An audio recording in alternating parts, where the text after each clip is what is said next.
Hemos llegado a la mitad de la semana, de esta primera semana del año 2022, de enero ya, y queremos agradecer a Dios porque nos ha instruido con su palabra muchísimo hasta este momento, pero hoy vamos a tocar un tema que es un tema conocido por nosotros, pero que necesita que lo refresquemos en nuestras cabezas. Y agradecemos a nuestro pastor Niperla porque nos ayudará con los comentarios sobre el tema Jesús es nuestro sumo sacerdote, parte del mensaje de Hebreos, parte central del mensaje de Hebreos. Así que vamos a ir a una oración para poder hacer los comentarios de hoy. Nuestro bondadoso Padre, gracias te damos por tu palabra y gracias te damos por Jesucristo, nuestro Señor, nuestro Rey, que además es nuestro sumo sacerdote.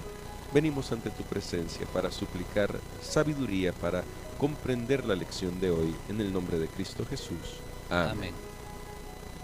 Creo, Pastor Laniperla, que la figura del sacerdote es una figura que es comprendida, es decir, la comprendemos en general, porque el sacerdote no era una figura exclusiva de los judíos, aunque tenía algunas características exclusivas, pero había sacerdotes entre los romanos, los griegos, aún hoy en día hay sacerdotes.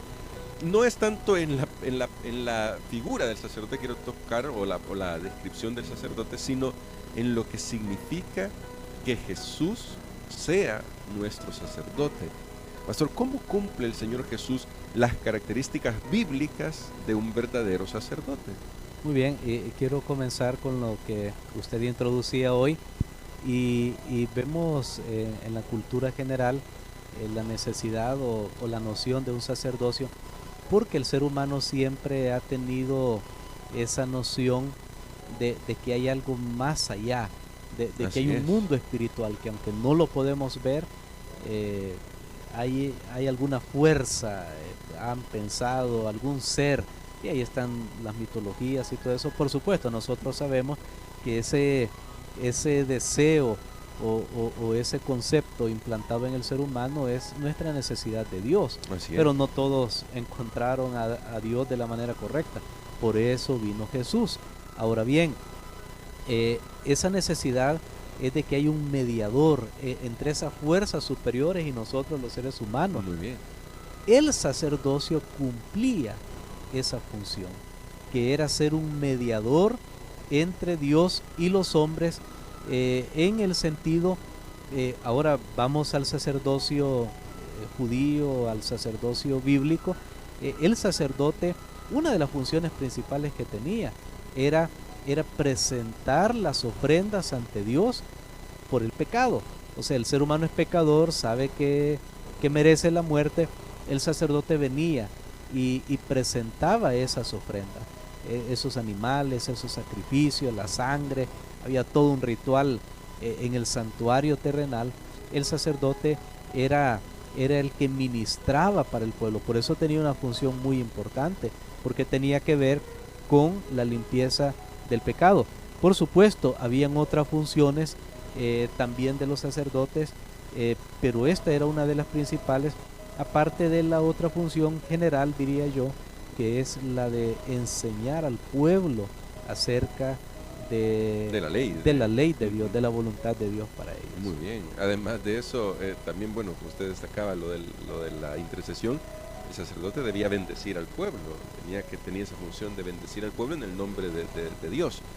Pero entonces, pastor, aunque yo creo que esto se va a abordar más adelante en toda la lección, de todas maneras hoy es importante dejar una pincelada sobre esto, y es el hecho de que Pablo reconoce que Jesús, si dependiera del linaje sacerdotal, no podría ser sacerdote porque él no era del linaje de Aarón.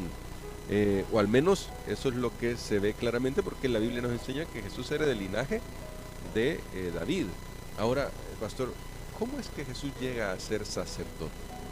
Muy bien, él por supuesto era de la tribu de Judá, y era diferente del linaje levítico, pero nosotros encontramos en la Biblia una historia interesante. En el libro de Génesis encontramos la historia de Melquisedec, a quien Abraham, cuando Dios lo prosperó en la batalla para recuperar a su sobrino Lot y a los reyes de Sodoma.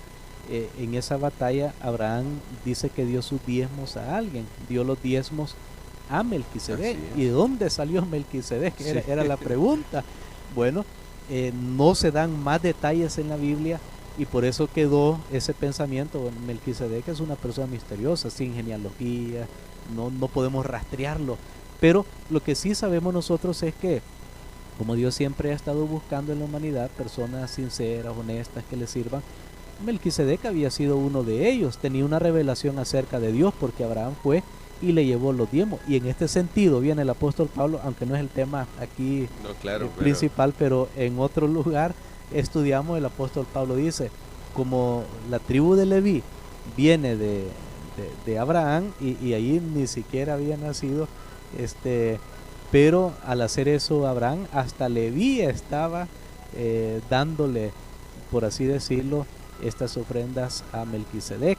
Entonces Jesús tiene que ser de esa orden. Así es. Y eso es lo que establece el libro de Hebreos, y entonces es superior incluso a la orden levítica, que fue lo que tuvo el pueblo de Israel por muchos años.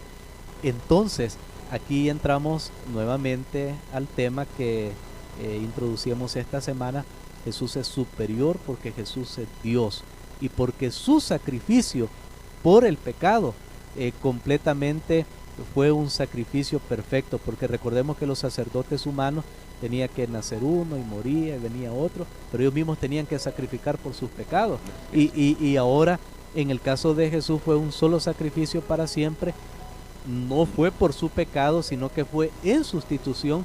Por eso es que Jesús es ahora nuestro sumo sacerdote, como dice esta lección, y eso tiene buenas noticias para nosotros. Y bueno, es claro que sí, y porque luego vamos a Primera de Pedro, y ahí encontramos un texto que es sorprendente, pastor, porque el sacerdocio era algo especial para los judíos, que estaba designado a la familia de Leví, específicamente la familia de Aarón en la familia de Leví.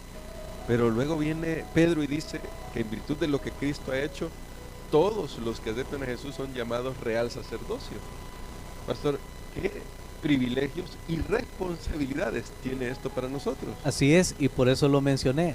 El hecho de que Jesús sea sumo sacerdote, o sea, el sacerdote, el jefe de los sacerdotes, es una buena noticia, porque todo sumo sacerdote, cuando vamos al santuario, al sistema terrenal de sacerdocio que hubo, nosotros encontramos que todo sumo sacerdote tenía sus sacerdotes que le ayudaban a él.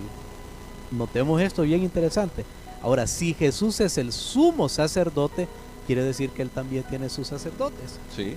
Él es el sumo sacerdote que está en el cielo, pero él aquí en la tierra ha dejado a sus sacerdotes. Y adivine usted, o más bien, ¿quiénes cree usted que son?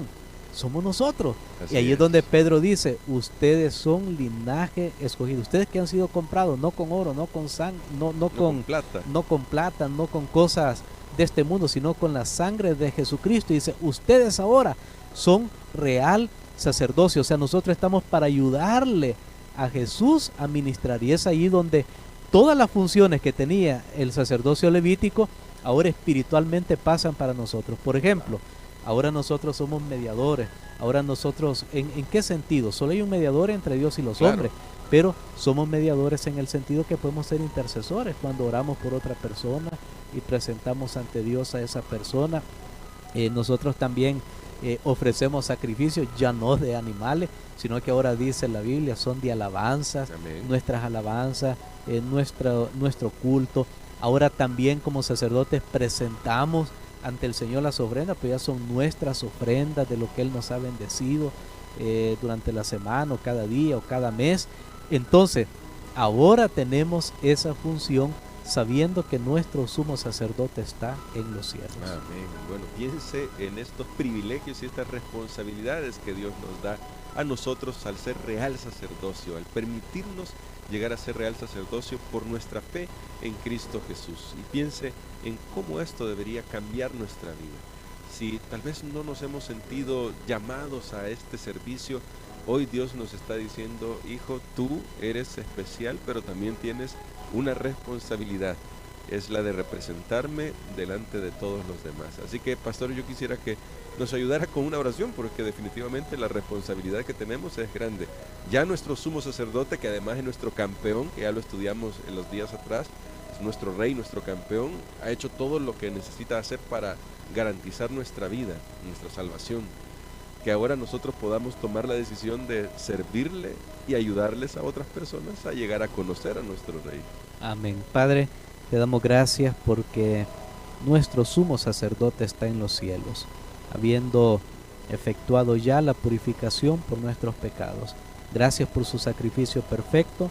Pedimos, Señor, que se nos acredite ese regalo de la salvación, esa justicia perfecta a cada uno de nosotros. Ayúdanos también para ser verdaderos representantes de Cristo en esta tierra, no para ofrecerle a las personas salvación, porque nosotros la necesitamos, sino para llevarlos a Jesús, que es el Cordero de Dios que quita el pecado del mundo. En el nombre de Jesús. Amén. Amén.